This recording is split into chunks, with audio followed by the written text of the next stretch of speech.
क्या?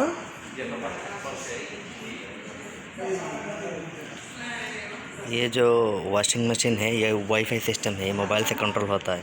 कपड़ा डाल के सो जाओ, मोबाइल से कंट्रोल करो, उसका सॉफ्टवेयर आता है। ये वाईफाई का सिस्टम है।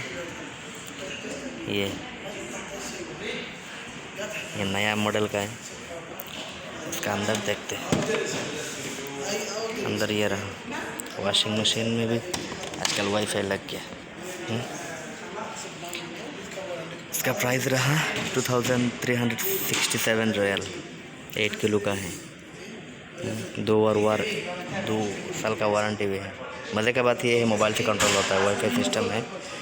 और ये रहा उसका सब सामान।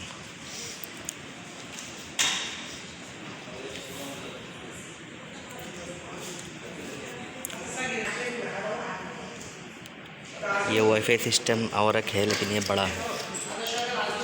ये वाईफाई सिस्टम है। इसमें जो है उसका प्राइस ये रखा 99.9% डिस्काउंट। मतलब पहले था 6349, अभी 3699। ये लेकिन बड़ा है। बड़ा कितना किलो का है ये 9.6 kg का है। ये भी वाईफाई सिस्टम है।